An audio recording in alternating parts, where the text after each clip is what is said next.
और अब खबर उत्तर प्रदेश के उन हजारों कर्मचारियों की जिन्हें 6 महीने से ना तो वेतन मिला है ना पेंशन मिली है। ये कर्मचारी उत्तर प्रदेश जल निगम के हैं जो अब उधार लेकर जीवन चलाने को मजबूर है। इसी तरह से घूट घूट करके हम लोग जिंदा लाश के तरह जो है जीवित हैं। करीब 5 महीने से वेतन नहीं मिल रहा है। पेंशन मिल नहीं रही, आप किराया ही देते रहिए आने जाने का। वेतन नहीं मिलता, हम बच्चों की फीस नहीं जमा कर पाते, बिजली का बिल नहीं जमा कर पाते। जिसने मकान बनाने का बैंक लोन लिया वो बैंक रोज दरवाजा खटखटाती, वो नहीं जमा कर पाते। किराए का मकान है, उसका किराया देना होता है, बच्चों की फीस है, माँ की बीमारियां हैं, राशन है, पानी है। लोग आके यहाँ रोते हैं। मैं क्या बताऊँ, बड़ी खराब हालत है। कभी दवा ले पाते, कभी नहीं ले पाते। हमारा स्वास्थ्य देखिए आप दिन पर दिन गिरता जा रहा है। अगर आप इस वक्त आज तक देख रहे हैं तो फिर आज आपको जल निगम के 23,000 से ज्यादा कर्मचारी और पूर्व कर्मचारियों के हक में उत्तर प्रदेश सरकार को खबरदार करना है, जिनका वेतन और पेंशन 6 महीने से लटकाया गया है। वर्षों से वेतन 4 से 6 महीने लटका कर ही दिया जाता है। यूपी में जल निगम की सफेद चमचमाती इमारत के भीतर सरकारी उदासीनता का वो काला रंग छिपा है, जिसे आज खबरदार करके दूर करना जरूरी है। आज तक संवाददाता आशीष श्रीवास्तव जल निगम में सुपरवाइजर बैजनाथ पांडे के घर पहुंचे। बैजनाथ इतना निराश हो चुके हैं, भगवान तक से कहते हैं भरोसा उठने लगा है। सैलरी हमारी पेंडिंग 6 महीने की है, आज जो आती है वो नवंबर की अभी पिछले महीने अप्रैल में मिली है। दिसंबर का अभी कोई उम्मीद नहीं है कि कब मिलेगी कब नहीं मिलेगी। और हम लोग परेशान ही नहीं, हम लोग इतना परेशान है कि कब हार्ट अटैक हो जाए। आदमी जो है कुछ भी हो सकता है। बच्चों की जो है पढ़ाई में दिक्कतें आ रही हैं, स्कूल से बच्चों को निकाला जा रहा है और दुकान से सामान लेने पर दुकान वाले सामान नहीं दे रहे हैं, कह रहे हैं कि जल निगम वालों को कुछ नहीं दिया जाएगा। इनकी जो है सरकारी होते हुए इन लोगों को तो सैलरी नहीं मिल रही है। ये लोग झूठ बोल रहे हैं।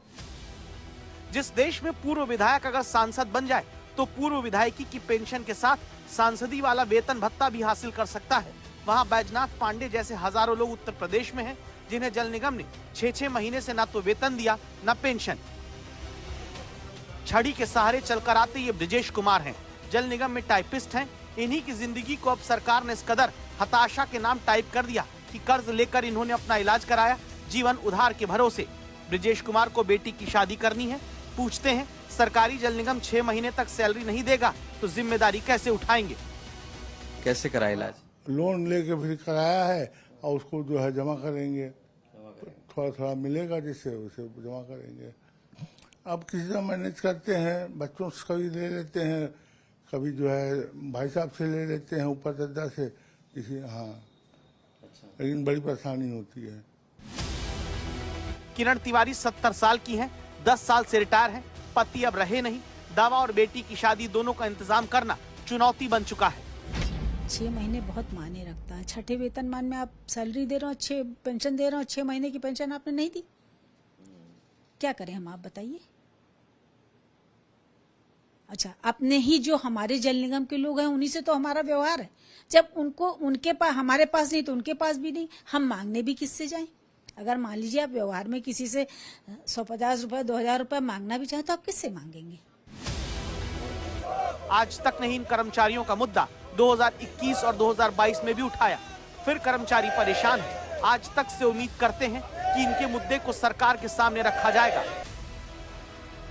जल निगम के कर्मचारियों की क्या गलती है? क्या 5-6 महीने तक वेतन पेंशन न देना गैर कानूनी नहीं?